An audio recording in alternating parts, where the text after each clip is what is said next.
ओम शांति। बाबा हम सभी का जीवन योग युक्त बनाते हैं।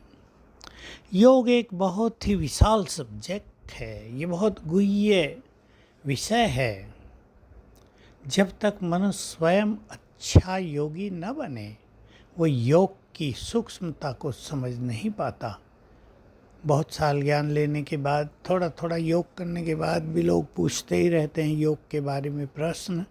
योग का चार्ट कैसे बढ़ाएं और योग कैसे करें, जबकि मुरलियों में इन सब के बहुत सुंदर उत्तर आते रहते हैं। 5 स्वरूपों का अभ्यास हमारी साधनाओं का एक मुख्य अंग है और वो बहुत ही सुंदर अभ्यास है।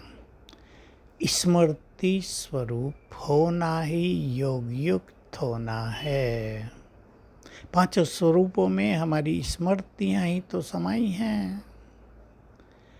स्मृतियों को याद रखेंगे। स्मृति का अर्थ होता है जो कुछ बाबा ने हमें याद दिलाया है उसे हम याद रखेंगे तो मन भी शांत होगा, एकाग्रता बढ़ेगी, योग युक्त जीवन बनता जाएगा, संस्कार बदलते जाएंगे, मन श्रेष्ठ होता जाएगा, विचार महान होते जाएंगे, बुद्धि स्वच्छ होती जाएगी।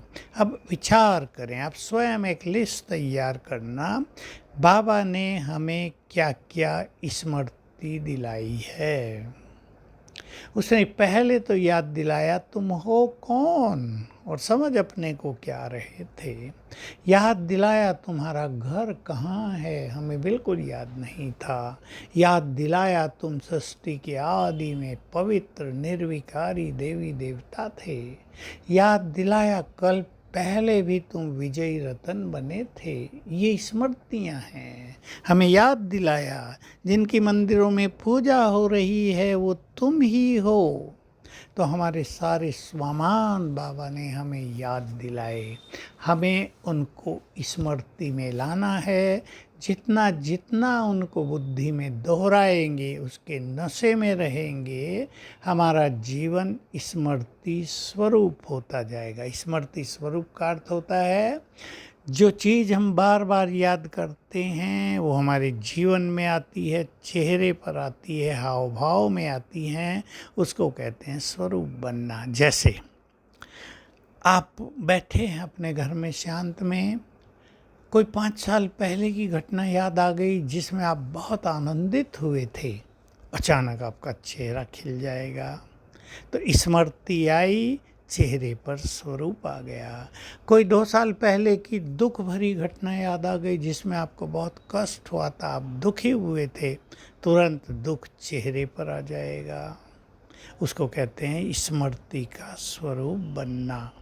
तो हम एक सुंदर सी लिस्ट बना लें, क्या क्या स्मृति बाबा ने दिलाई।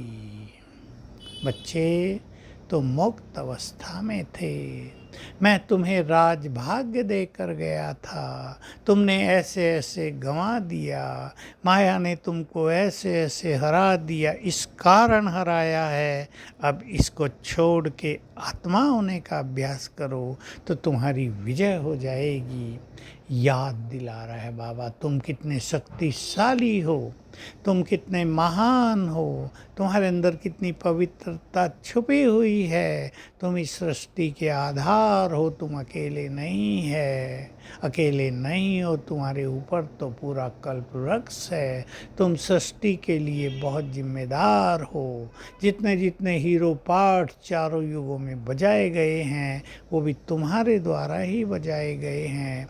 बाबा हमें रोज रोज स्मृतियाँ दिलाते हैं, हम इन्हें याद किया करें। सार में अगर समझें तो 5 स्वरूपों का अभ्यास और भिन्न भिन्न स्वमानों का अभ्यास ही तरीका है स्मृति स्वरूप होने का। बाबा की स्मृति वो अलग सब्जेक्ट है, लेकिन हमारे बारे में जो कुछ उसने स्मृति दिलाई उसको भी हम याद करेंगे। तो स्मृति स्वरूप होना ही योग युक्त होना है। स्मृति से हमारा नशा भी बहुत श्रेष्ठ हो जाता है, हमारा अहंकार भी चला जाता है, हमें अपने कर्तव्यों की, जिम्मेदारियों की रियलाइजेशन भी हो जाती है। तो लिस्ट बनाएंगे, उनको याद करेंगे तो स्थिति महान बनती जाएगी। ओम शांति।